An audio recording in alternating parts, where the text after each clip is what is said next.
అభిరుచి ప్రేక్షకులందరికీ స్వాగతం సుస్వాగతం.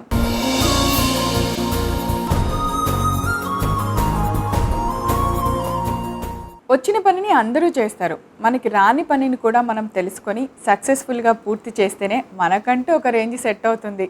అందుకే తెలిసినా తెలియనా ఏ పని అయినా పర్ఫెక్ట్గా చేసి ఆ తెలియని పనులు ఈ మధ్య మనకి బాగా తెలియజేసేలా చేస్తుంది ఎవరబ్బా? మా అమ్మ చేతి వంట. సో అదే మరి మనకు తెలియని ఎన్నో వంటకాలని అమ్మ దగ్గర నేర్చుకొని ఈరోజు అమ్మ చేతి వంటలో మీకోసం చూపిస్తున్నాం అనమాట. మరి ఈరోజు మేము చేయబోయే ఆ న్యూ రెసిపీ ఏంటో చూసేద్దాం.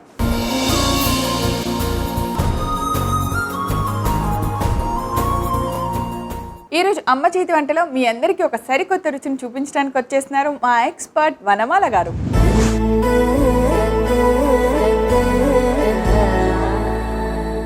హాయ్ వనమాల గారు. హాయ్ ప్రవీణ గారు. వెల్కమ్ టు అమ్మ చేతి వంట. Thank you. ఎలా ఉన్నారు? బాగున్నాను ప్రవీణ గారు. Super super cool. సో ఈరోజు ఏం తయారు చేయబోతున్నాం?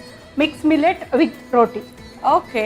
సో ఇంకెందుకు ఆలస్యం, మనం మిల్లెట్స్తో రకరకాలు తింటున్నాం ఈ మధ్య. మిల్లెట్ అన్నం అని, లేదా మిల్లెట్ దోశ, మిల్లెట్ ఇడ్లీ ఇలా తిన్నాం. ఇంకా రోటీ ఇప్పుడు చేయబోతున్నాం అనమాట. ఎంతైనా అది న్యూ ట్రెండ్ కదా, సో కొత్త రెసిపీ చూపించాలి అంతే. కాబట్టి మిక్స్ మిల్లెట్ వెజ్ రోటీ ఇప్పుడు స్పెషల్గా చేయబోతున్నాం. ముందుగా కావాల్సిన ఇంగ్రీడియంట్స్ అన్ని చూద్దాం. మిక్స్ మిల్లెట్ వెజ్ రోటీ తయారు చేసుకోవడానికి కావాల్సిన పదార్థాలు: జొన్న పిండి, రాగి పిండి, బియ్యం పిండి, ఉల్లిపాయ ముక్కలు, పచ్చిమిర్చి ముక్కలు, జీలకర్ర, ఉప్పు, పచ్చి కొబ్బరి తురుము, కొత్తిమీర, బీట్రూట్ తురుము, గుమ్మడికాయ తురుము, క్యారెట్ తురుము, నూనె.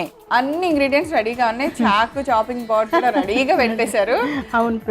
సో ఇప్పుడు చెప్పండి ఏమేమి మిల్లెట్స్ ఏంటంటే తీసుకున్నాం అంటే జొన్న పిండి, రాగి పిండి. ఓకే. జొన్న పిండి, రాగి విడివిడిగా చేసుకోవడం డిఫరెంట్ కదా, మనం అన్ని కలిపి చేయడం ఒక డిఫరెంట్. ఇది బియ్యం పిండి. ఓకే. సో దీంట్లో బియ్యం పిండిలో అన్ని దాంట్లో కొద్ది కొద్దిగా ఉల్లిపాయలు విడివిడిగా కలుపుకుందాం. ఏంటి, దేనికదా చేస్తామా? అవునా? అన్ని కలిపి ఒక రొట్టి వస్తుంది అప్పుడు. ఓకే, చెయ్యండి. అయితే ఏదో వెరైటీగా కలుపుతున్నారు. మేమైతే అన్ని పిండ్లు ఒక బౌల్లో వేసి ఒక రోటీ చేస్తాం. అలా కూడా చేయొచ్చు, బట్ చూడడానికి మీకు మళ్ళీ కొత్తతనం ఏముంటుంది. అసలు వనమాల గారు ఇచ్చే ట్విస్ట్లు ఇవే అబ్బా. ఏమైంది, అన్ని పిండ్లు కలుపుకొని చక్కగా అన్ని వేసుకొని ఒక రోటీ చేయొచ్చు కదా. కాదు. ఓకే. అన్ని పిండిలో ఉల్లిపాయలు. సో ఫస్ట్ బియ్యం పిండిలో ఉల్లిపాయలు వేసాం, తర్వాత జొన్న పిండిలో, అలాగే రాగి పిండిలో, సో అలాగే పచ్చి కొబ్బరి బియ్యం పిండిలో, జొన్న పిండిలో పచ్చి కొబ్బరి తురుము మెత్తగా తురుమేసాం మనం. రాగి పిండిలో. Okay, done. ఓకే. కొత్తిమీర, బియ్యం పిండిలో, మళ్ళీ జొన్న పిండిలో, అలాగే రాగి పిండిలో, పచ్చిమిర్చి. అంటే కామన్ గా అన్ని దాంట్లో ఉండాలి కదా ఇవి అందువల్ల. జీలకర్ర కూడా అన్ని దాంట్లో ఉండాలి. ఉప్పు కూడా అన్ని దాంట్లో ఉండాలి. కొంచెం కొంచెం ఉప్పు. ఇప్పుడు బియ్యం పిండిలో క్యారెట్ తురుము వేద్దాం. జొన్న పిండిలో గుమ్మడికాయ తురుము, అలాగే రాగి పిండిలో బీట్రూట్ తురుము. బియ్య పిండికి క్యారెట్, జొన్న పిండికి ఏమో గుమ్మడికాయ తురుము, తర్వాత రాగి పిండికి బీట్రూట్ అనమాట. సో వేసాం. ఒక్కొక్కటి ఇప్పుడు కలపండి. మాకు చాలా సినిమా ఉంది ఇప్పుడు. ఒక్కొక్క పిండి కలపాలి, ఒక్కొక్క రోటీ రెడీ అవ్వాలి. అన్ని చేసి ఒక రొట్టి ఉంటుంది. సరే, మీరు ఏదో చేస్తారు. ఏమి ఇవ్వను? వాటరే కదా. కాస్త గట్టిగా ఇది మనం అరటాకు మీద మనం ఒత్తుకున్నట్టుగా కలుపు. సో ఫస్ట్ బియ్యం పిండి ఎందుకు కలుపుకున్నానంటే కలర్ కొద్దిగా ముందు రాగి పిండి తీసుకుంటే మళ్ళీ మిక్స్ అయిపోతుంది. అవును. ఓకే ప్రవీణ గారు. సో బియ్యం పిండి కలిపేసాను, అయిపోయింది. ఓకే. ఇప్పుడు జొన్న పిండి ఇది కూడా అంతే గట్టిగా కలుపుకోవాలి.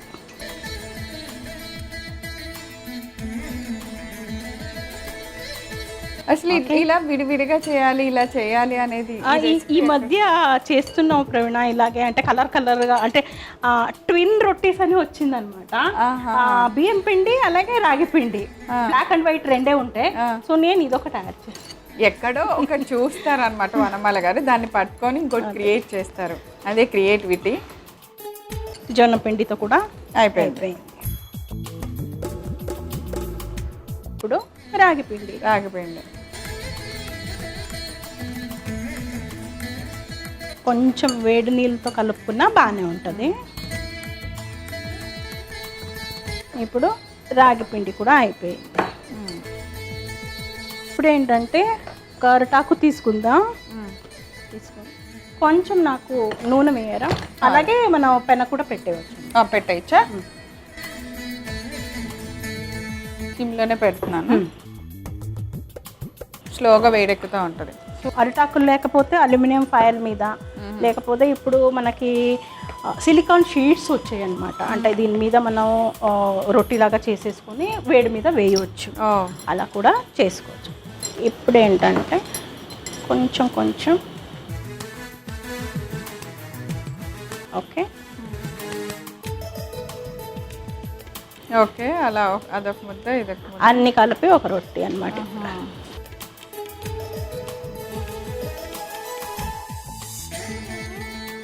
దీన్ని ఇప్పుడు రొట్టెలాగా చేయాలి. ఎలా ఉంది?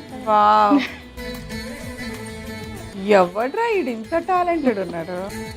ఆ డైలాగ్ క్యాప్టే తెలుసా ఈ రెసిపీ? థ్యాంక్ యూ ప్రవీణ. మీకు ఈ డైలాగ్ తెలుసా ఎంత ఫేమస్ అయిందో? ఇప్పుడు ఎవరిని సరికొత్తగా చూసినా ఎవరైనా మంచి ఐడియా ఇవ్వగానే ప్రతి మీటింగ్ లోను ప్రతి ఒక్కరికి పడే కౌంటర్ ఇది.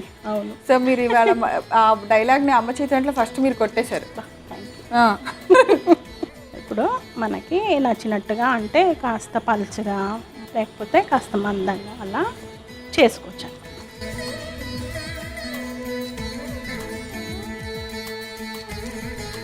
ఇప్పుడు ఇది ఇలా ఇవ్వాలి, నా ఇష్టం. ఎస్, మీ ఇష్టం. ఒక 2 నిమిషాలు ఆగండి. సరే అలా ప్రెస్ చేయండి, అది వచ్చేసి.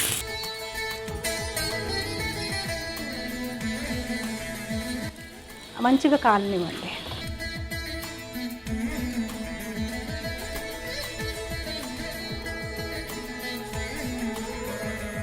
సో ఇలా మనము అది అయ్యే లోపల ఇంకొకటి అయిపోతుంది.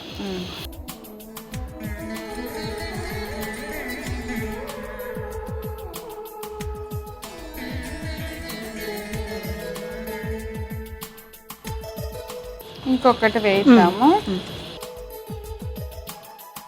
సో ఈలోపు ఇంకోటి వేగేలోపు మనం చక్కగా ఎలా తయారు చేసుకున్నాం, ఏమేమి కలిపామో, ఎలా చేసాము అనేది మొత్తం మీకోసం రిపీట్ చేస్తాను, నోట్ చేసేసుకోండి. మిక్స్ మిల్లెట్ వెజ్ రోటీ తయారు చేసుకోవడానికి కావలసిన పదార్థాలు: జొన్న పిండి, రాగి పిండి, బియ్యం పిండి, ఉల్లిపాయ ముక్కలు, పచ్చిమిర్చి ముక్కలు, జీలకర్ర, ఉప్పు, పచ్చి కొబ్బరి తురుము, కొత్తిమీర, బీట్రూట్ తురుము, గుమ్మడికాయ తురుము, క్యారెట్ తురుము, నూనె. మిక్స్ మిల్లెట్ వెజ్ రోటీ తయారు చేసుకునే విధానం: ముందుగా వాటిలో బియ్య పిండిలో కొన్ని ఉల్లిపాయ ముక్కలు, రాగి పిండిలో ఉల్లిపాయ ముక్కలు, జొన్న పిండిలో ఉల్లిపాయ ముక్కలు వేసుకోవాలి. తర్వాత పచ్చి కొబ్బరి తురుము ఒకదాని తర్వాత ఒకటి వేసుకోవాలి. తర్వాత తరిగిన కొత్తిమీరని కొద్ది కొద్దిగా అన్ని బౌల్స్ లో వేసుకుంటూ ఉండాలి. తర్వాత పచ్చిమిర్చి ముక్కలను కూడా అన్ని బౌల్స్ లో వేసిన తర్వాత కొద్దిగా జీలకర్ర, సరిపడినంత ఉప్పు ప్రతి బౌల్లోనూ వేసుకోవాలి. ఇప్పుడు బియ్య పిండిలో ముందుగా మనం తురుముకున్న క్యారెట్ తురుము వేయాలి. అలాగే జొన్న పిండిలో గుమ్మడి తురుము వేయాలి. రాగి పిండిలో బీట్రూట్ తురుము వేసుకోవాలి. తర్వాత ఒక మిక్సింగ్ బౌల్ తీసుకొని బియ్య పిండి, రాగి పిండి, జొన్న పిండిని విడివిడిగా కలిపి మరలా అదే బౌల్స్ లో పెట్టుకోవాలి. ఇప్పుడు అలా కలిపిన 3 రకాల పిండిల్ని పక్కన పెట్టుకొని ఒక చాపింగ్ బోర్డ్ మీద అరిటాకును పెట్టుకొని ఒక్కొక్క పిండిలోంచి ఒక్కొక్క ముద్దలాగా తయారు చేసుకొని ఆ మూడింటిని ఒక పక్కనే పెట్టుకొని ఒక రొట్టెలాగా అద్దుకోవాలి. ఇలా అద్దుకున్న రొట్టెని స్టవ్ వెలిగించి పాన్ పెట్టి ఆయిల్ వేసి వేడెక్కిన వెంటనే 2 వైపులా బాగా కాల్చుకొని ఒక సర్వింగ్ ప్లేట్ లోకి తీసి సర్వ్ చేయండి. అంతే, ఎంతో రుచికరమైన మిల్లెట్ మిక్స్ వెజ్ రోటీ రెడీ. సో ప్రవీణ గారు, వేడి వేడిగా మిక్స్ మిల్లెట్ వెజ్ రొట్టి రెడీ అయిపోయింది. అవును, ఇప్పుడు మీరు ఏమనాలంటే 3 రకాల రొట్టెలు టేస్ట్ చేయండి అని చెప్పాలి. అవునా? 3 ముక్కలు తినాలి. ఇప్పుడు 3 ముక్కలు తినాలి. ఎస్, ఫస్ట్ రాగి తిందాము. ఉప్పు ఎమ్మిగా ఉంది. ఇప్పుడు జొన్న రొట్టె. మనం జొన్న రొట్టె అనగానే బాగా నమలటానికి ప్రిపేర్ అయిపోతాం కదా, ఇది అలా లేదు. ముట్టుకుంటే ఇరిగిపోయి నా చేతులకు చక్కగా వచ్చేస్తుంది. గుమ్మడికాయ వల్లేమో ఎంత టేస్ట్ ఉందో. జొన్న రొట్టె ఫస్ట్ ప్లేస్కి వెళ్ళిపోయింది ఇందులో. ఇప్పుడు బియ్య పిండి ఫ్లేవర్. అంటే రాగి మనకి హెల్తీ కదా, కొంచెం నచ్చదు కానీ బాగుంది. ఇప్పుడు ప్లేట్ మారింది అనుకుంటా మారిపోయింది కదా. ఫస్ట్ బియ్యం రొట్టి, తర్వాత జొన్న రొట్టి, తర్వాత రాగి రొట్టి, 3 కలిపి తింటే అన్నీ ఫస్ట్ ప్లేసే. అదిరిపోయిందబ్బా. ఎప్పుడన్నా మీరు కూడా ఇలా టేస్టీగా చేసుకొని హెల్తీగా, ప్రతిసారి చపాతీ తిన్నాము, ఉప్మా చేశాను, మిల్లెట్ ఉప్మా, మిల్లెట్ బిర్యానీ, ఈ కష్టాలన్నీ లేకుండా చక్కగా 3 రొట్టెలు వద్దేసి అలా పెట్టేస్తే సూపర్ ఎమ్మీగా, సూపర్ భలే వెరైటీగా ఉంది. టేస్ట్ కూడా అదిరిపోయింది. మీరు కూడా తయారు చేసేసుకోండి. వనమాల గారు, always you are in the first place. అంతే, that's it. Thank you. Super ఎమ్మీగా ఉంది, సూపర్ టేస్టీగా ఉంది. Thank you. So mix millet veg roti ఎలా తయారు చేసామో చూసారు కదా, చాలా టేస్టీగా ఉంది. టేస్ట్ అయితే అద్దరిపోయింది. మీరు కూడా తప్పకుండా తయారు చేసుకొని రుచి చూడండి. తిరిగి రేపు మరలా అమ్మ చేతి వంటలా కలుసుకుందాం. అంతవరకు సెలవు, నమస్కారం.